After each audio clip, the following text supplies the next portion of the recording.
Hey there everyone, and today I want to tell you 10 things that I wish more people who don't struggle with their mental health knew about mental health.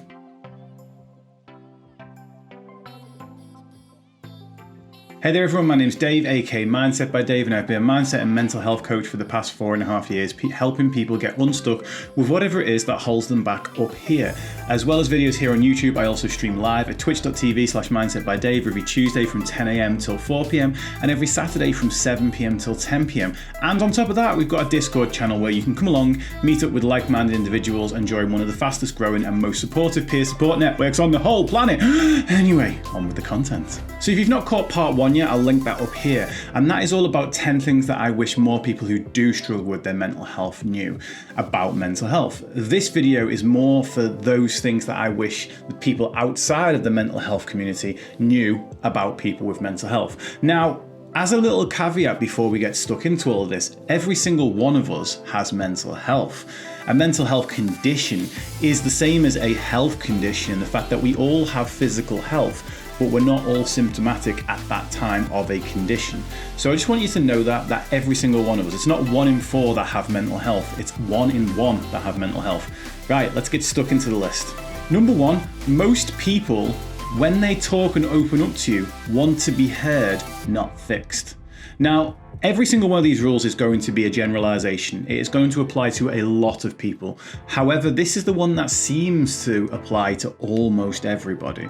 In that when we actually open up to someone about our mental health, we aren't expecting quick fixes. We aren't expecting you to have the answers. We actually just want you to listen. We just want to feel heard.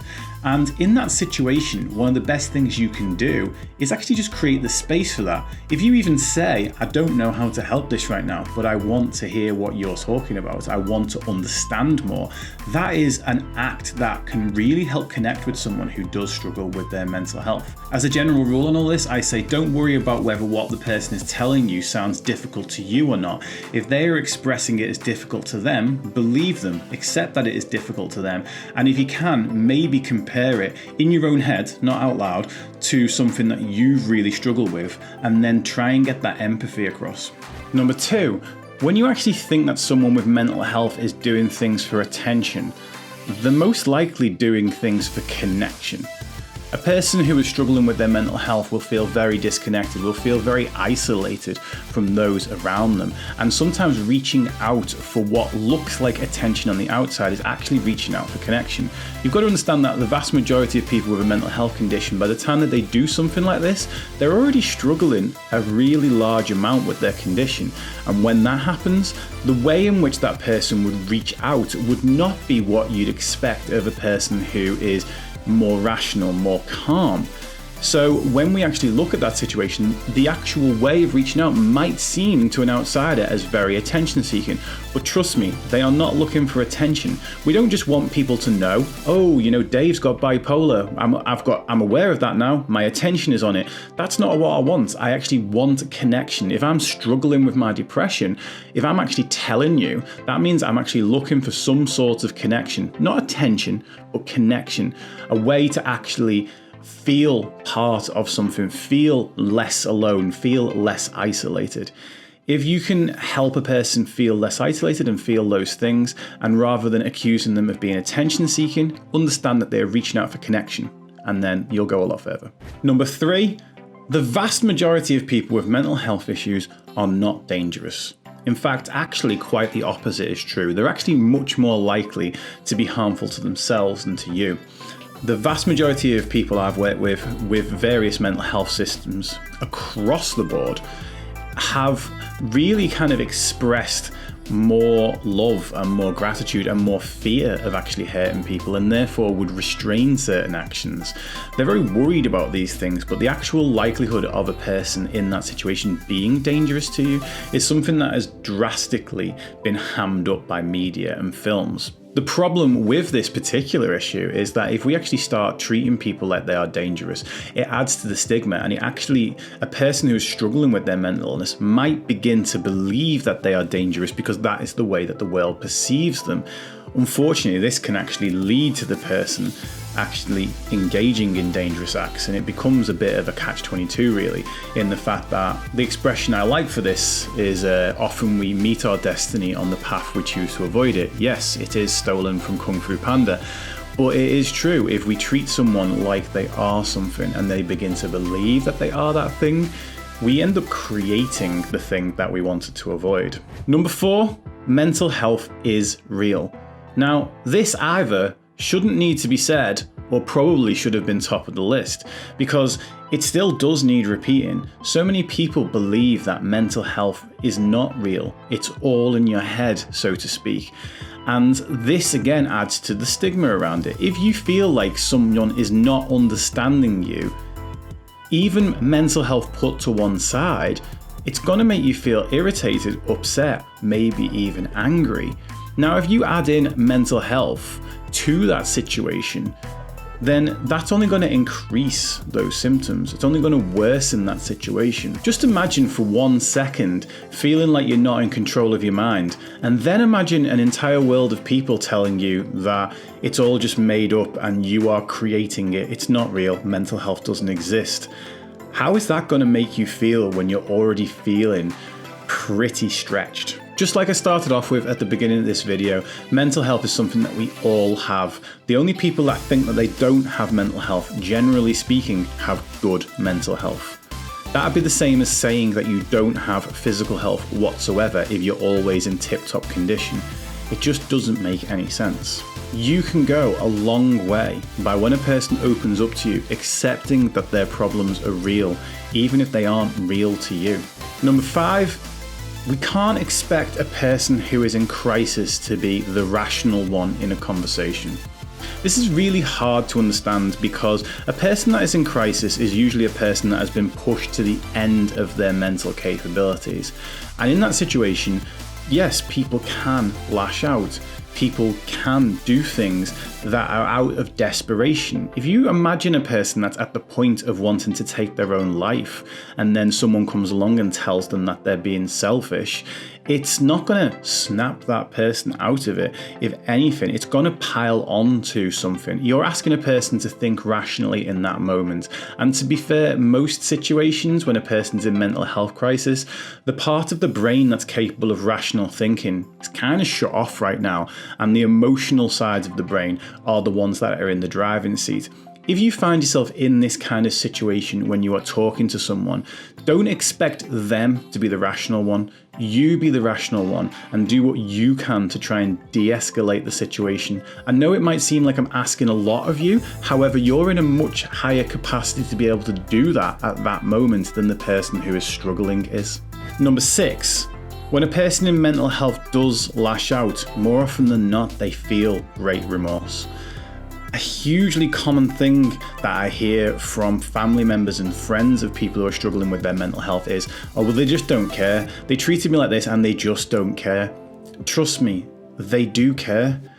They might not want to bring it up with you because it's really hard to actually have those conversations, and the person's deeply trying to forget and put behind them the way they acted at that time. But again, this is one of those things where a mental health situation tends to be on that downward slope, where even when a person gets slightly better, they end up in a worse place again, because moving forward they have more ammunition to beat themselves up with. We do genuinely care. We care about the way that we treat people, and it does actually add to being one of the things that we're upset about. I've done a video on this that says learn to separate the person from the condition, and if you can do that, if you could say to that person, look, I know that you were in crisis at that time, and I just want you to know I don't hold anything against you about the way you acted, that would do a hell of a lot to help put that person's mind at ease.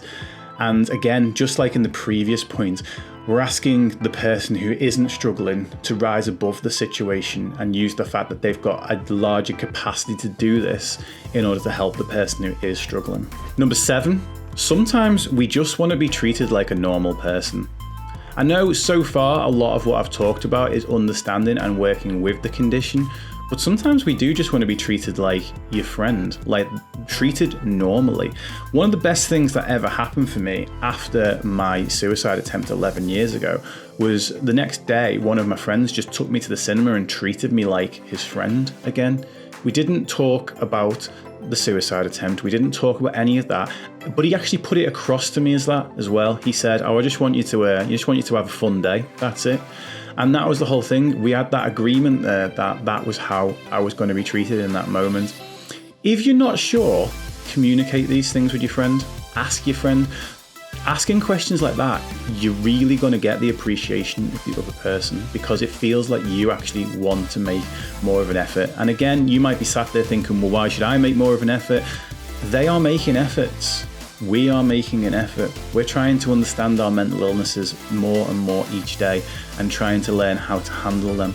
But as with every relationship, it's a two-way street, so communicate it. Number 8, sometimes we keep the mask on because we are afraid of how other people will treat us.